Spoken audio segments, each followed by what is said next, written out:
Assalamualaikum warahmatullahi wabarakatuh. Alhamdulillah alladzi ja'ala ramadhana syahrul mubarak walladzi unzila fihi al-Qur'an hudan linnas wa bayyinatin minal huda wal furqan. Asyhadu an la ilaha illallahul malikul haqqul mubin wa asyhadu anna sayyidina Muhammadar Rasulullah shadiqul wa'dul amin. Jemaah yang dirahmati Allah Subhanahu wa taala, puji serta syukur selalu kita panjatkan kehadirat Allah Subhanahu wa taala.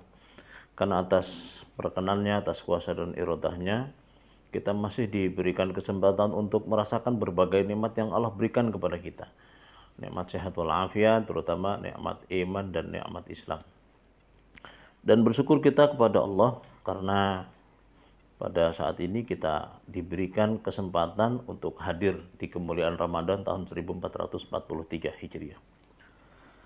Salawat beriring salam tak lupa kita sampaikan kepada junjungan kita Nabi besar Muhammad sallallahu alaihi wasallam, Rasul pemimpin umat, pembawa amanat yang tidak pernah berkhianat. Semoga kita adalah orang yang kelak mendapat syafaat beliau pada hari kiamat. Amin ya rabbal alamin. Jemaah yang dirahmati Allah Subhanahu wa taala, Ramadan itu kadang dikatakan sebagai syahrul Quran, bulannya Al-Quran. Al-Quran itu kita tahu diturunkan oleh Allah Subhanahu wa taala pada bulan Ramadan. Dan pada bulan Ramadan juga, girolah semangat kaum muslimin untuk membaca dan menghatamkan Al-Quran begitu besar. Karena itu maka merugi orang yang apabila dia bertemu dengan bulan Ramadan tetapi dia tidak bisa menghatamkan Al-Quran. Saya ingin menceritakan, mengisahkan kembali bagaimana sulitnya keadaan Rasulullah dan para sahabat untuk membacakan Al-Quran di awal-awal perjuangan Islam. Nah, jemaah yang dirahmati Allah Subhanahu wa taala, pada saat Rasulullah masih berdakwah di kota Mekah, kita tahu Rasul sallallahu alaihi wasallam itu dakwah di kota Mekah selama 13 tahun. Ketika Rasulullah sedang berkumpul dengan para sahabat, Rasul katakan, aku ingin ada orang yang membacakan Al-Quran dengan lantang selain aku di depan orang-orang Quraisy. Ketika Rasul katakan, aku ingin ada orang yang membacakan Al-Quran dengan lantang selain aku, kata Rasulullah, di hadapan publik, di muka umum, di tengah-tengah masyarakat Quraisy, tiba-tiba sahabat yang bernama Abdullah bin Mas'ud, dia mengacungkan diri menyanggupi. Ketika yang menyatakan sanggup itu adalah Abdullah bin Mas'ud, sahabat ini saling tatap, saling lihat. Kenapa? Karena kita tahu bahwa Abdullah bin Mas'ud ini meskipun dia orang Arab, tetapi postur tubuhnya itu tidak seperti umumnya postur orang-orang Arab. Jadi Abdullah bin Mas'ud ini posturnya kecil dan dia bukan dari kalangan bangsawan. Sehingga kalau yang melakukan membaca Al-Quran dengan lantang di hadapan orang-orang Quraisy ini adalah Abdullah bin Mas'ud, sahabat khawatir ada apa-apa yang akan terjadi pada Abdullah bin Mas'ud. Tetapi jemaah yang dirahmati Allah Subhanahu wa taala, kaum muslimin dan muslimat yang saya muliakan, Abdullah bin Mas'ud maksa betul, ya Rasulullah, biar saya saja yang melakukan itu ya Rasulullah. Maka kemudian Rasulullah menyetujui apa yang menjadi kemauan, keinginan dari Abdullah bin Mas'ud. Esok harinya di waktu duha, Abdullah bin Mas'ud berjalan menuju Ka'bah. Ka'bah ketika itu masih belum menjadi tempat pusat ibadah kaum muslimin. Ka'bah ketika itu isinya masih berhala-berhala, Lata, Uzza, Manata, Hubal. Maka kemudian waktu duha, Abdullah bin Mas'ud berjalan ke Ka'bah dan di dekat Hijr Ismail, Abdullah bin Mas'ud membacakan surah Ar-Rahman. A'udzubillahi minasyaitonir rajim. Ar-Rahman 'allamal Qur'an, khalaqal insana 'allamahul bayan. Terus dibaca sama Abdullah bin Mas'ud. Ketika Abdullah bin Mas'ud sedang membacakan surah Ar-Rahman dengan lantang, orang-orang Quraisy ini bertanya, apa yang dibaca oleh Abdullah bin Mas'ud?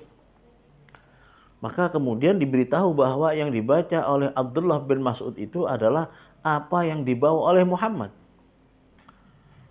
Dan kaum muslimin, kaum muslimat yang dirahmati Allah Subhanahu wa taala, ketika orang-orang Quraisy tahu bahwa apa yang dibacakan oleh Abdullah bin Mas'ud itu adalah apa yang diajarkan oleh Muhammad, maka ramai-ramai itu orang-orang musyrikin Quraisy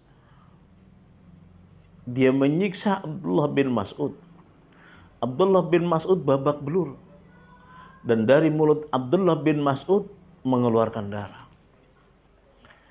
Maka jemaah yang dirahmati Allah Subhanahu wa taala, Abdullah bin Mas'ud kemudian kembali kepada Rasulullah dengan para sahabat. Dan melihat keadaan Abdullah bin Mas'ud yang mengeluarkan darah dari mulutnya, ya. Rasulullah dan para sahabat kemudian menundukkan kepala demi melihat keadaan Abdullah bin Mas'ud yang seperti itu. Ya. Dan dari manusia agung itu pun kemudian meneteskan air mata demi melihat keadaan Abdullah bin Mas'ud. Hadirin dan hadirat yang dirahmati Allah Subhanahu wa taala, Abdullah bin Mas'ud tahu betul bahwa Rasulullah dengan para sahabat itu prihatin dengan keadaan dia. Tapi apa yang kemudian keluar dari mulut Abdullah bin Mas'ud, kata Abdullah bin Mas'ud, "Ya Rasulullah, demi Allah, tidak ada yang aku takutkan saat ini kecuali Allah dan Rasulnya. Seandainya engkau ya Rasulullah menginginkan aku melakukan itu lagi, demi Allah, aku akan melakukannya lagi ya Rasulullah." Itulah keimanan seorang sahabat yang bernama Abdullah bin Mas'ud.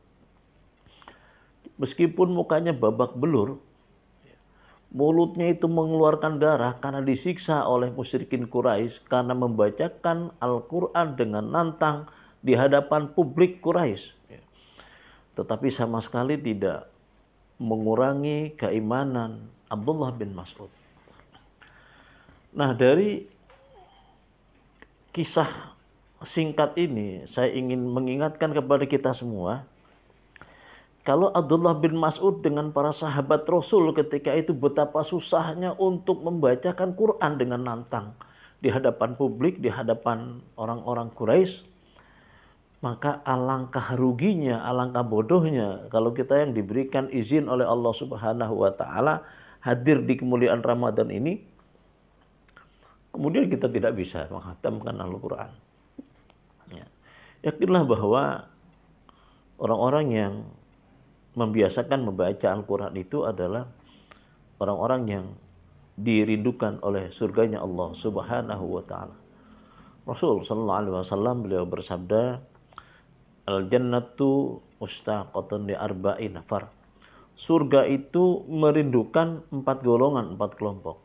Siapa itu? Talil Quran, wa hafizul lisan, wa mut'imul ji'an, was-shaimu fi syahri Ramadan.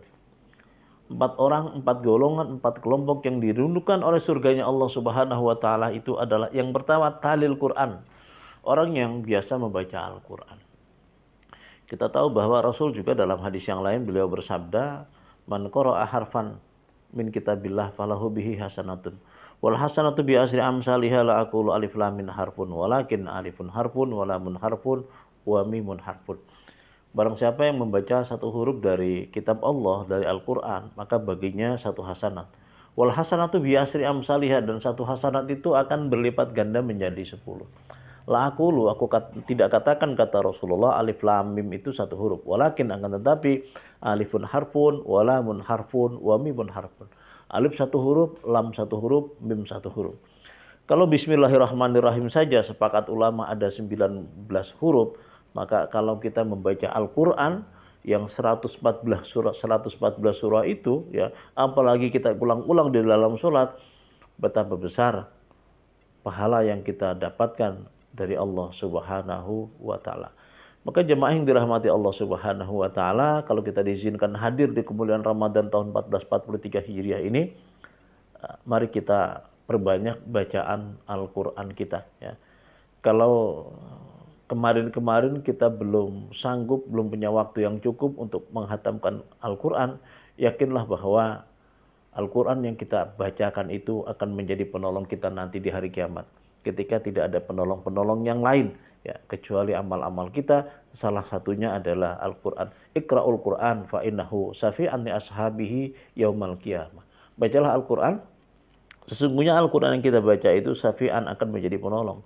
Ya, buat orang yang membacanya itu kapan? Pada hari kiamat. Nah, jemaah yang dirahmati Allah Subhanahu wa taala, kita bersyukur kita hadir di bulan Ramadan, maka jangan kita lewati waktu Ramadan yang sangat baik ini untuk tidak membaca ayat-ayat Allah. Semoga yang sedikit ini ada manfaatnya. Wallahul muwaffiq ila aqwamit thoriq. Assalamualaikum warahmatullahi wabarakatuh.